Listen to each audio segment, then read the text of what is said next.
Hi, in this video we're going to be looking at the CG2271 midterm review. Okay, so let's start off with the first question. The first question asks us to look at the code that is given and look at the objective of line 2.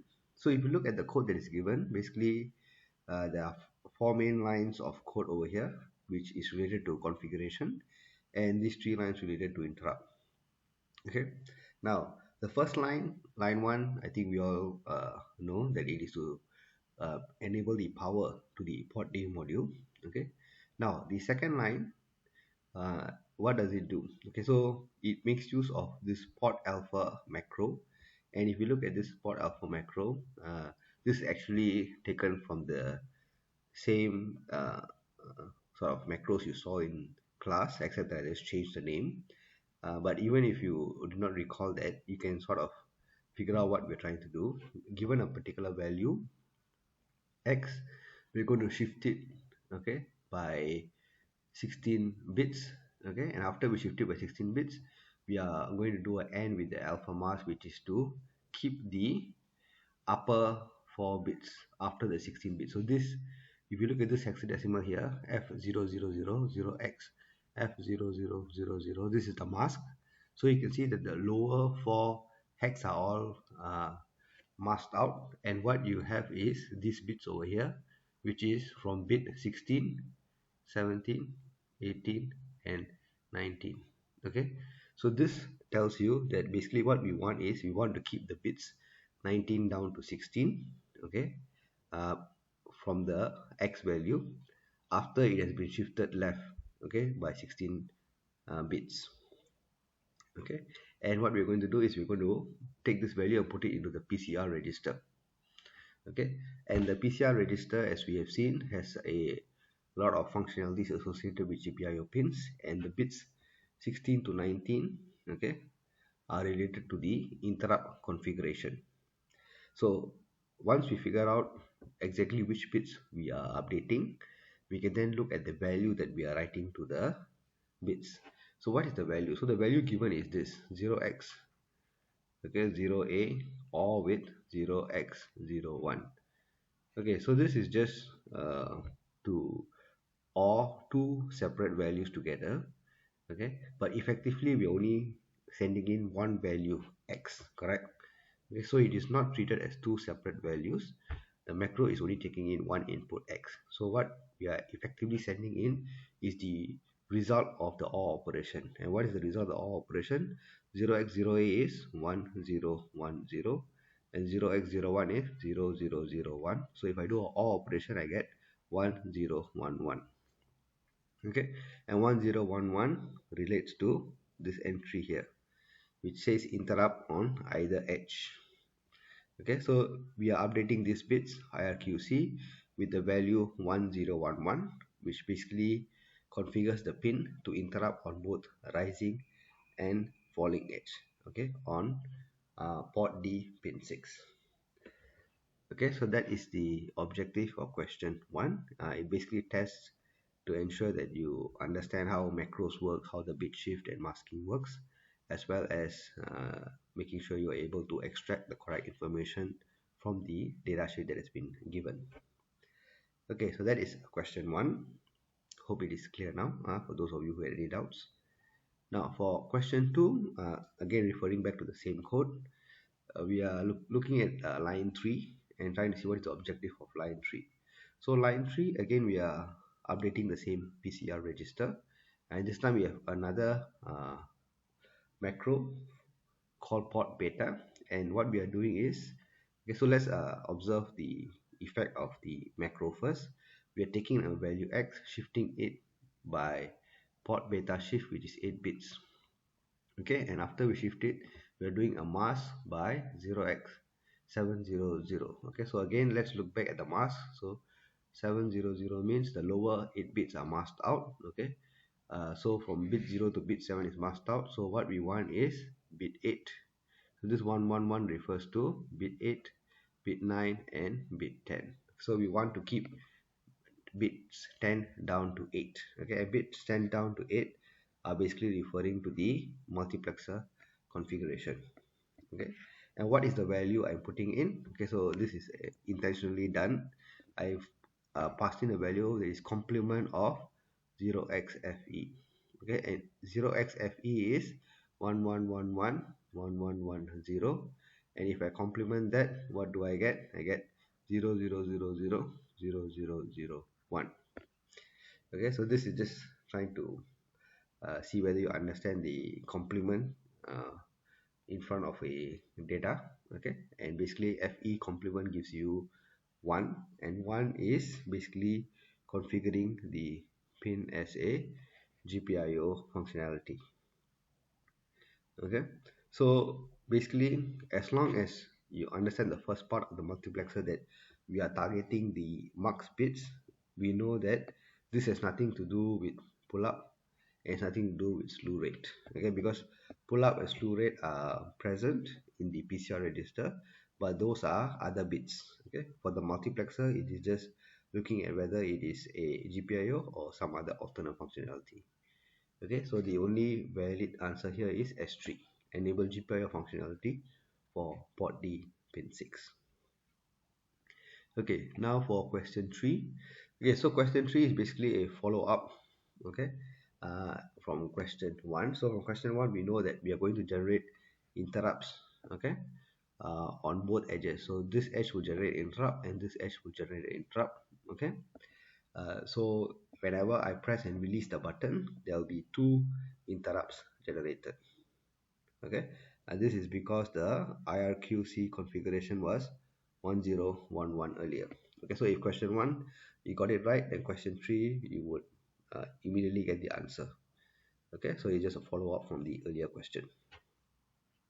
Okay, so let's look at question 4. In question 4, basically we are looking at the lower three instructions here, specifically the priority setting over here.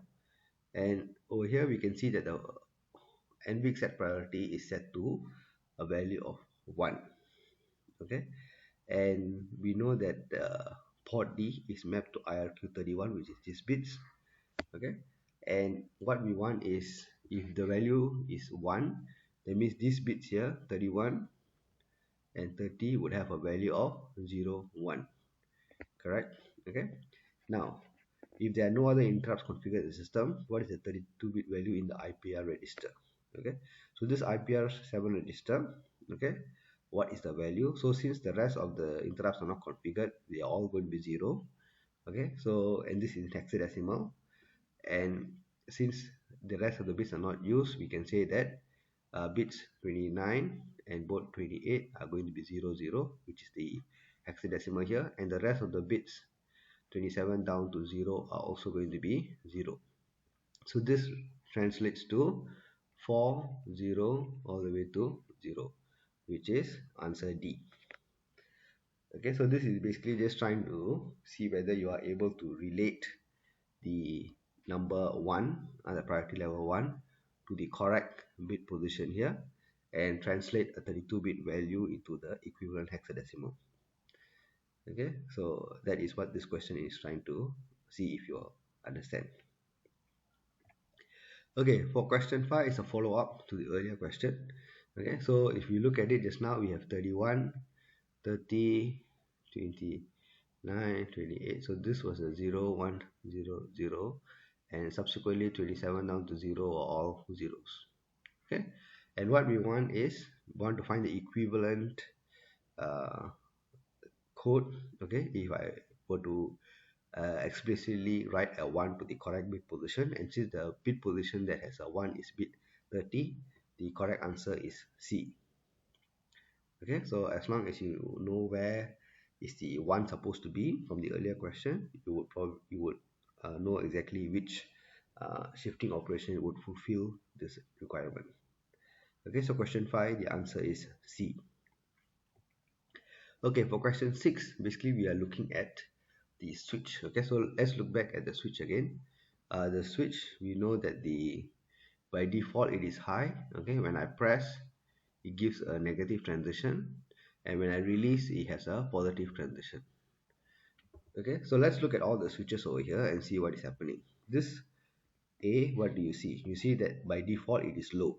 because it's tied to ground. Okay, so by default it is low, and after I press, okay, when I switch is closed, it is still shorted to ground, so it will still be low, and when I release it is still going to be low. Okay, so this switch is not going to work. Okay, the A. How about B? By default it is pulled up to VCC, so it is high. When I close the switch, I create a path to ground. Okay, and when I release the switch, it will go back high again. Okay, which is basically what we want. But let's look at C and D as well. C is such that it is tied to high. Okay, and when I close the switch, what happens? It is still tied to high, and when I release it, it is still tied to high, so it's not going to work. And this configuration, okay, what do you see? By default it is low.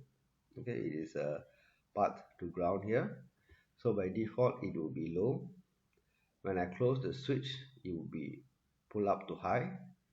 Okay, when I release the switch, it will go back to low again. Okay, so port D is the opposite configuration, and port B, sorry, not picture D is the opposite configuration, and picture B here, the schematic shown in picture B is the correct one that generates the kind of waveform that we want, okay, for the question. Okay, so this question is basically trying to check whether you are able to relate a hardware configuration to the kind of signal that we expect. Okay, so that is the answer for question 6. Now for question 7 is on the periodic interrupt timer module. Now it's asking us which of the following statements is true. Okay, so if you recall the periodic interrupt timer, okay, what it does is, you given a timer start value, you will count down to 0, and then it will generate an interrupt, and immediately it will go back to the same value and start back to 0. If at any point of time you decide to change the timer start value, you go to a new timer start value, okay, and then start to count down again. Okay, so the timer start value can be changed anytime, which is true, and it can generate interrupts whenever that counts down to 0, which is true. Okay, it cannot generate interrupt when it counts to a specific value. No. Okay, the periodic interrupt timer only generates interrupts when it counts down to 0. So if you want to change the interval of this period, what you need to change is the timer start value. So only statements S1 and S2 are true for question 7. Okay, so hope it's clear now. For question 8, okay, we are looking back at the earlier program where we have the PIT module as well as the push button. Okay, so what we are saying is we have the main code that is running. Okay, and while the main code is running, okay, I generate a push button. Okay, so I generate this push button. Okay, and at the same time the PIT module generates an interrupt. Okay, so just after that I generate interrupt. So the timer start value has hit 0 and generated an interrupt request over here. Okay, now what are the possible scenarios? Okay, so here the push button is pressed. So what I've done is I've generated this transition. I haven't released this yet. Okay, so maybe I'll redraw this. So what I've done is I've generated this signal. The push button is pressed, but it's not stated that it's released yet. So one interrupt request has been generated from the push button, and the other interrupt request from the PIT module counting down to 0. So what are the possible scenarios? Okay, the statement 1 says that the moment the PIT generates an interrupt, the code will immediately jump to the IRQ handler for the PIT module. So even though this interrupt triggered first, when this interrupt happens, okay, so even though the interrupt pin, the push button generated here, the PIT interrupt, moment it triggers, it can immediately jump to it. This is possible, okay, if the PIT has a higher priority.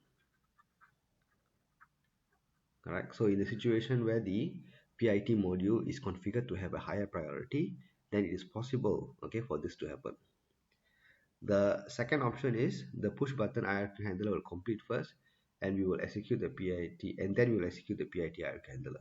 This is possible if they are both equal priority or the PIT module is lower priority. So either way, statement 2 is also a possible option.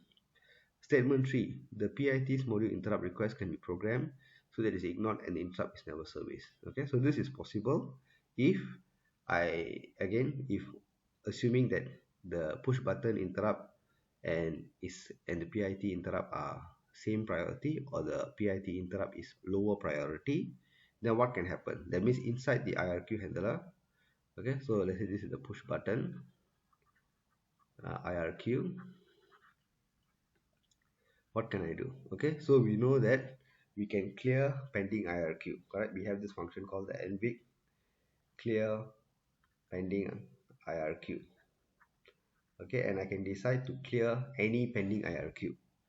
Okay, so it doesn't have to be this particular IRQ, it can be any IRQ. So while I'm in the middle of the INT interrupt, okay, I can choose to clear the IRQ that was already generated and pending from the PIT module so that it is never serviced even after I complete the INT push button interrupt.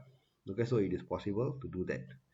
Okay, so all three are possible scenarios, okay, based on the information given. Okay, so that's why the answer is E. Okay, so again, I think there were quite a few questions on this, so I hope that it is clear now. Okay, question 9. Which of the following statements is true for a volatile global variable? Okay, so when you say a volatile and variable, what it basically says that in my code, okay, so if I declare a variable as volatile,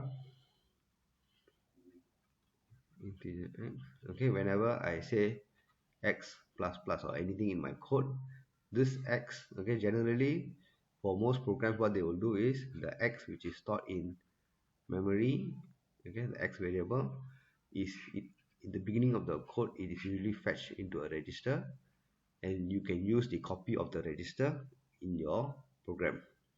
Okay, but whenever I say it is volatile, I need to do this step every single time. Okay, because there could be an update to the memory at any point of time regardless of the code that is executing. Okay, so this is basically what it means by volatile. So whenever, let's look at the statements here. Whenever the data is accessed in the code, it will use the large fetch data that is stored in the internal registers of the processor, which is not true. Okay, so this is usually the case if it is not a volatile. Okay, whenever data is accessed in the code, a new copy of the data is always fetched from memory, which is true. Okay, and statement 3 is it can be accessed by task and interrupt, which is true because we say it is a global variable. Okay, so only statements S2 and S3 are true. Okay, so just remember that this volatile is generally used in cases where you have a shared variable that can be updated, okay, by an interrupt. Okay, and of course it doesn't mean that always it has to be volatile. It also depends on the usage, okay, the way it is used inside the main program. Okay, if it is used, let's say, multiple times in a loop, okay, then you definitely need the word volatile. If it's only used once each time, okay, in a particular iteration of a loop, then you may only need to declare it as a normal global variable.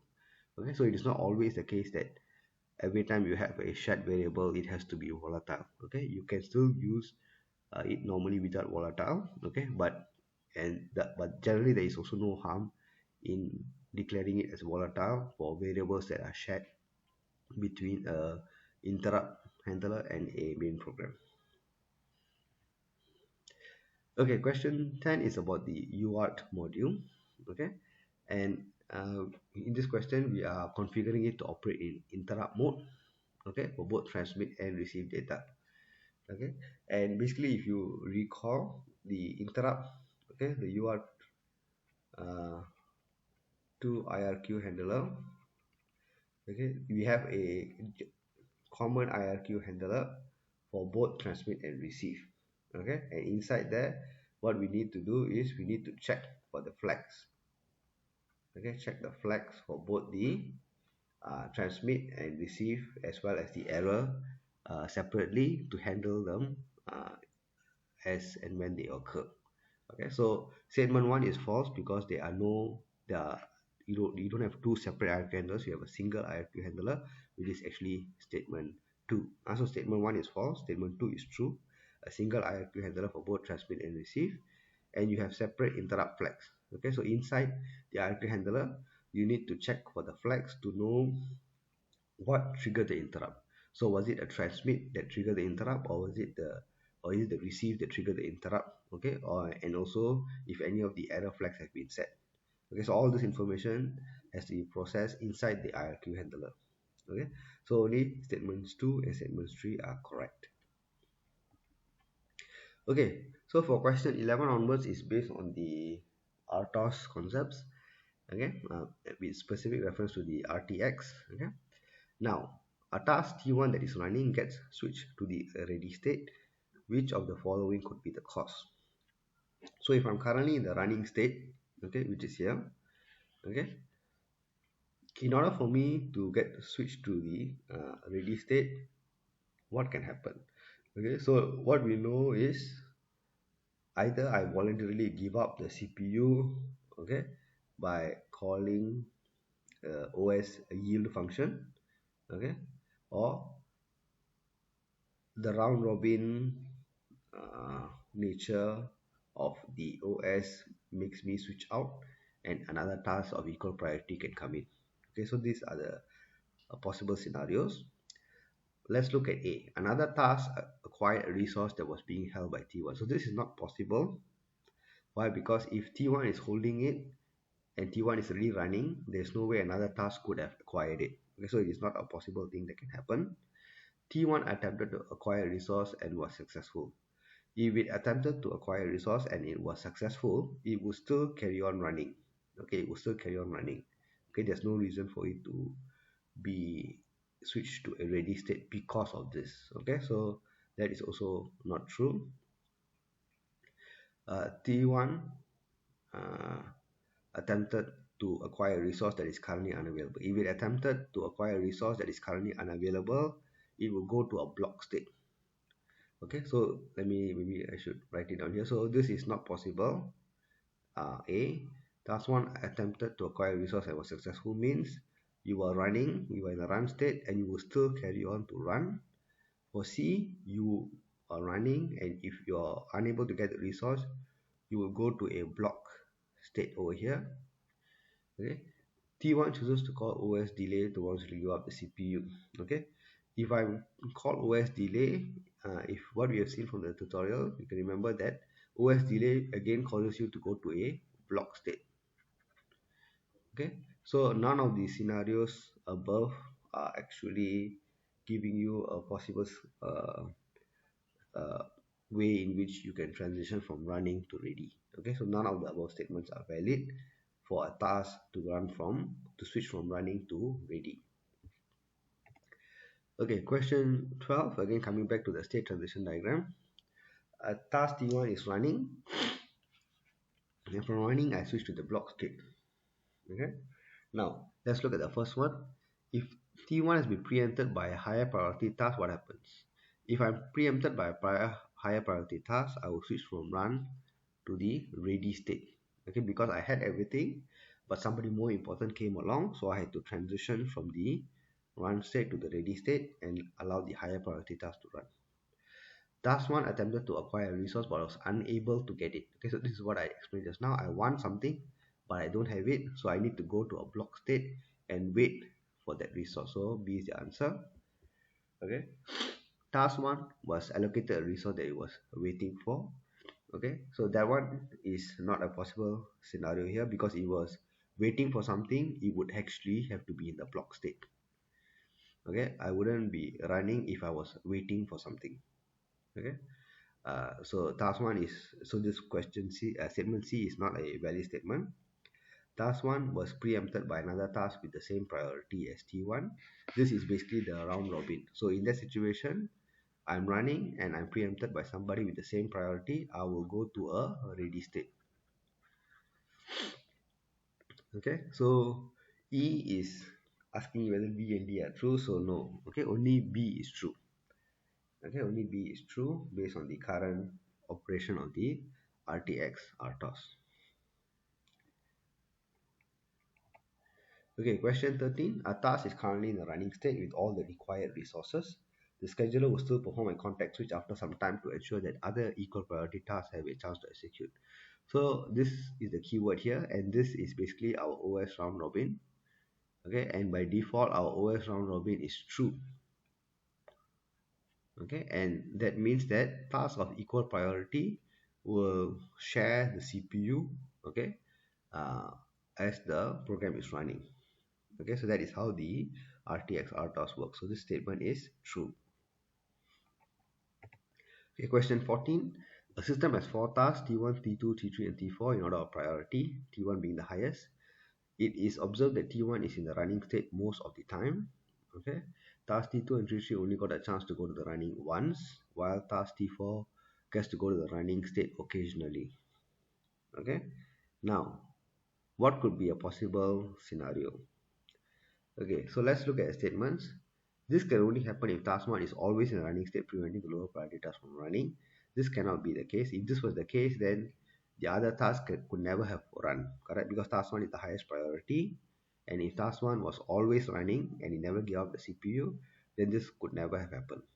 Okay, task 2, 3, and 4 could never have had a chance to run.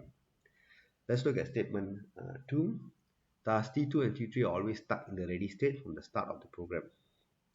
Okay, this is also not true because it is stated that task 2 and T3 got a chance to go to the running once. Okay, so this is also not true. Let's look at statement 3.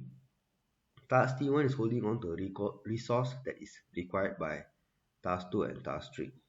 Okay, so is this possible? Yes, it is possible because we know that task 2 and task 3 got a chance to go to the running state once, but after that they couldn't. Okay, so it could be that subsequently, task 1 held on to a resource and did not release it. So because of that, task 2 and task 3 were never able to carry on running. Okay, so this is possible. And task 4 gets to go to the running state occasionally. So occasionally, task 4 goes to the running state. And it's also possible that task 4 held on to a resource that was required by task 2 and task 3. Okay, and it never released the resource. So that could also be a reason why task 2 and task 3 did not run. Okay, so we know that task 2 and task 3 got a chance to run at least once. Okay, but subsequently they were not able to carry on. So some resource that they wanted was not available to them. So it could have been that task T1 got it or task T4 got it. Okay, so both S3 and S4 can be true. Okay, so it doesn't matter that task T4 is lower priority than task 2 and task 3 because as we know, uh, we it could be a situation where task 2 and task 3 were running and then got preempted by task T1, and subsequently task 2 and task 3 were not able to run. Okay, and then task T4 got a chance to run and acquired some other resource that task 2 and 3 wanted. Okay, so even though task 2 and task 3 may have been initially blocked by the resource held by T1, subsequently they could have been blocked by the resource that was held by T4. Okay, so it is a possible scenario even though T4 is lower priority than task 2 and task 3. Okay, so that is question 14. And question 15, the last one, is basically the looking at the main code that initializes and launches the OS. Okay, and if we look at the statements, okay, what you see is the first one, any GPIO function is necessary to ensure GPIO pins used by the RTOS are correctly initialized. This is definitely not true. Okay, why? Because if you look back at uh, the default starting point of the code, we don't actually have this line and this line. These are additional lines that we added. The only thing that you need to start up the OS in the system is the core clock update, the kernel initialize, and the kernel start. Okay, of course, before kernel start, we tend to create some starting thread as well. Okay, but GPIO, RGB, all these are associated with the functions that we want for the application. They are not tied to the OS in any way. Okay, so the GPIO function call is definitely not related to the resources used by the RTOS scheduler. S2, the scheduler will randomly decide which of the two threads will run first. This is not true because it will go in the order of creation, okay, and of course priority. In this case, both LED red thread and LED green thread are created with default parameters over here. So there is no priority being specified, so it's default priority. So both of them are equal priority, means that whichever thread that was created first will be in the queue first. Okay, so LED red thread will always get a chance to run first, followed by LED green thread. Okay, so it is not a random decision, it is based on whichever thread that was created first. The last statement S3, the moment we complete OS kernel initialize, we have switched over to the RTOS multi-thread environment, which is not true because in order for me to switch over to the OS environment, I need to call OS kernel start. Okay, so basically all of the statements S1, S2, S3 all are false. Okay, so the answer is E. Okay, so I hope it is clear now. Okay, on all the answers for the midterm. Okay, so as an end, okay, to wrap up, okay, definitely yes, I know if you did not do as well as expected, you would be disappointed, but don't worry. What is important is you actually learn and understand the concepts of the OS as well as the hardware well, okay, so that you can progress and do better, okay, for the project as well as the finals. Okay, so if you still have any doubts, okay, about anything related to the material we are covering in this module, please arrange a consultation with me, okay, and clear any doubts that you have. Okay, so thank you. Okay, I'll see you all in class. Thank you. Bye.